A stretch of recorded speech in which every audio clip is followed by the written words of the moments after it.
Hello there guys, Taffaway here. Welcome back to the Caulifla Sucks series, where I explain that Caulifla is a terrible character in the anime, and why. Initially, we took on the arguments of every defender, and we debunked them. Then we talked about her devaluing the Cell arc. Not to mention we explained shit writing versus assholes, using her as our prime example. Now we go over a big one. Super Saiyajin was a transformation introduced in 1991 by Akira Toriyama. He needed a way to visually differentiate Goku's transformation. As it currently stands, this is the most well-known part of the franchise. Everyone's favorite moment. It's the most parodied.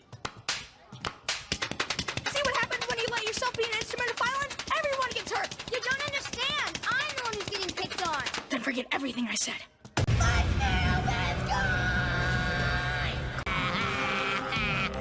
Impressive. But I also have a surprise for you! Hey,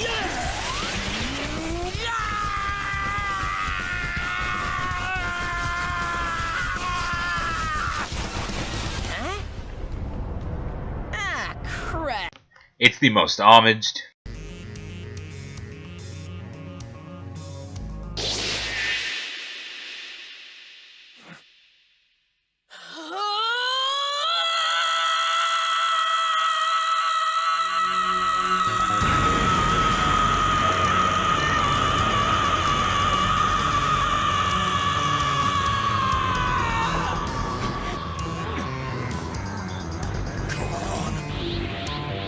There's a reason it's the transformation Goku used to defeat Jiren. Super Saiyajin, at its inception, changed the entire franchise. And the ripples are still being felt to this day. And while there's plenty to discuss, does Caulifla really ruin this form? Was there even anything left for her to ruin? Stick with me and find out. When we first hear this transformation, this form is just a legend. Vegeta remarks that it's the power of the strongest Saiyajin. Goku's rapidly growing strength makes Vegeta nervous that he could be approaching that level of power. Vegeta surpasses him and gives the title to himself. However, only on his deathbed against Frieza does he bless Goku and beg him to abandon his attitude and completely give in to his Saiyajin nature. To be cold and ruthless, to strike without mercy. He tries to comply, but finds himself backed into a wall by the tyrant. Cornered and weakened, he breaks his limits when he witnesses the death of his best friend Krillin, unlocking the sleeping, violent warrior within his spirit, within his serene heart. Which is where we first get this famous line. Son Goku states, "I'm a Saiyajin who came from Earth to defeat you, a legendary warrior whose tranquil heart has been awakened through intense rage. Super Saiyajin, Son Goku." This is Toriyama's dialogue that inspired Super Saiyajin as we came to know it in the West. We commonly say that one needs to be pure of heart and awakened by rage to ascend. This is derived from this line, that he needed a tranquil heart, which is where we get the first contradiction, quote unquote. Frieza states, I knew it. It seems you really are a Super Saiyan. So, your tranquil heart was awakened through intense rage, huh? I see. So that's why Vegeta can never become one, no matter how hard he tries. So Vegeta's lack of a tranquil heart states to be the reason why he failed to ascend. Now we can get into his infamous line. Krillin states, "That's impossible. Why can he become a Super Saiyajin? Don't you have to have a tranquil heart to become one?" Vegeta states, "I was tranquil and pure. Pure evil, that is."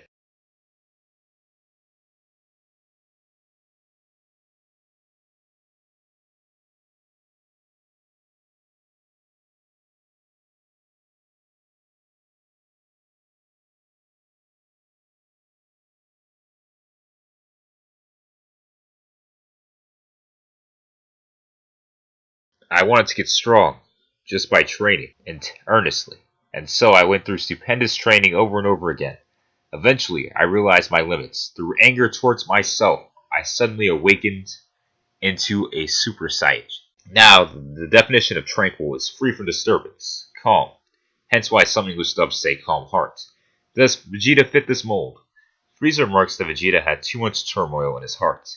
Now, I don't believe that Vegeta is pure evil as he claims, but I would be willing to argue that his heart is calm and serene, with the goal solidified of being the strongest in the universe. You may disagree, and I'm open to discuss this.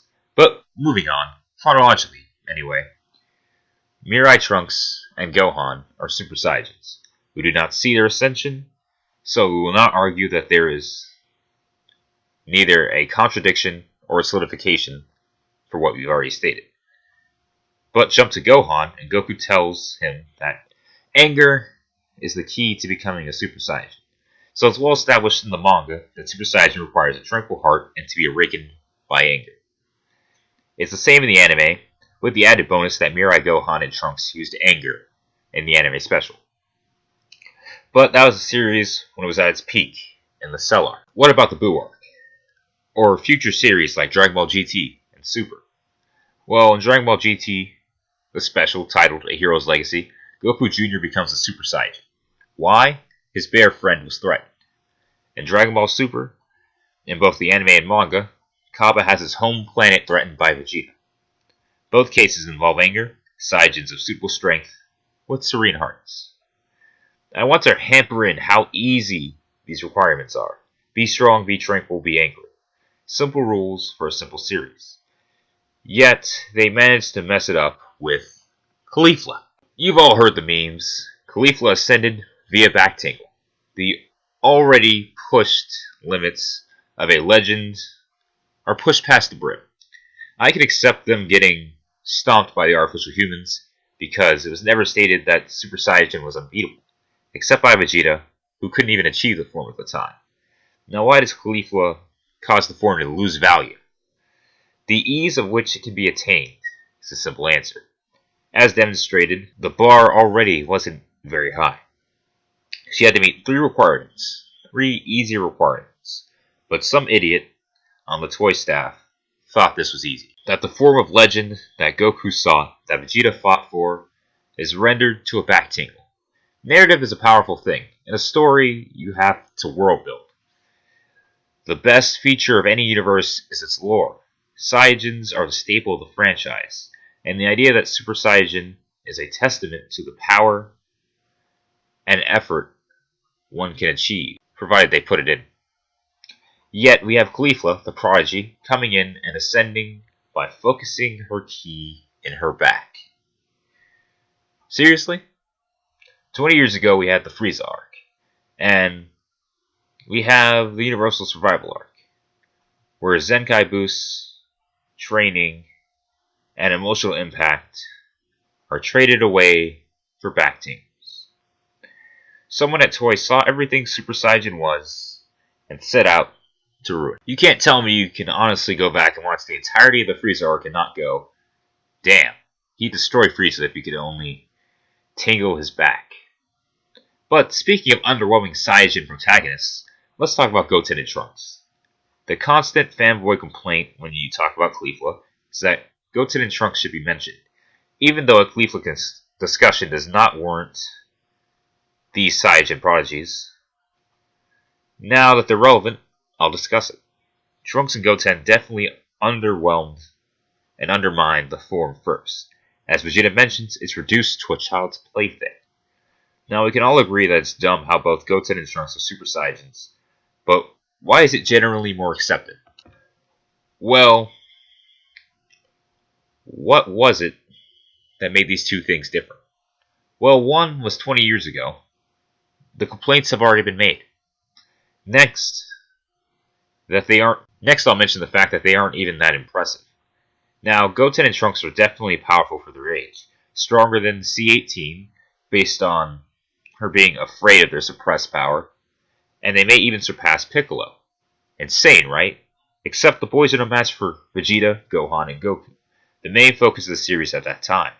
So while their potential feels insane, it's no problem because, comparatively, the characters who had to work for their power are still stronger, more skilled, etc.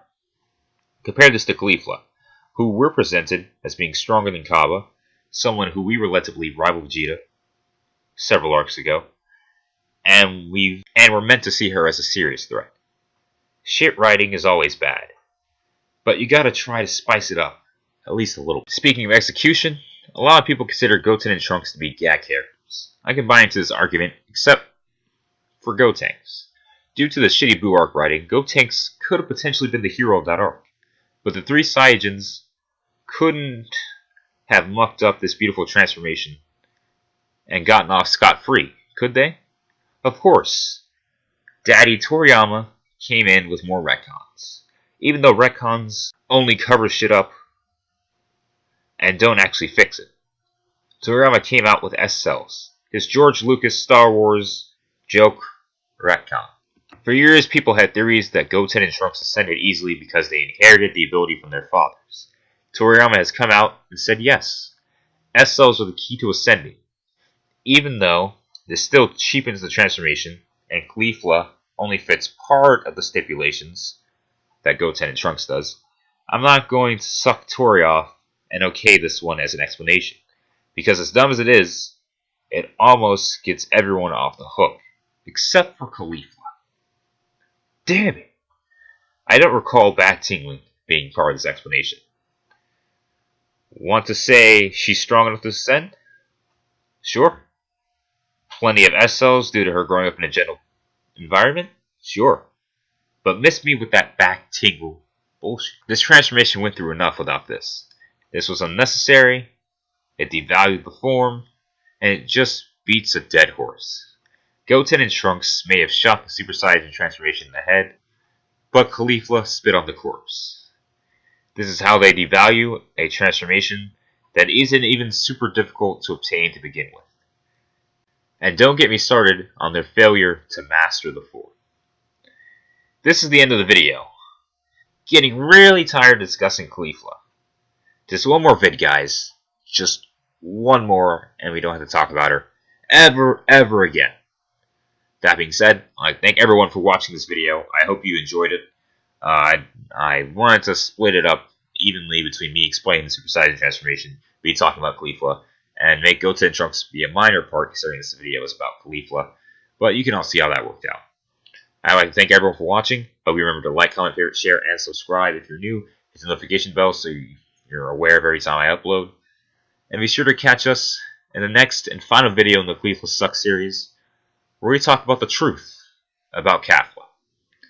This has been TAF 108 of the Supreme Duo channel, signing out. Later, guys.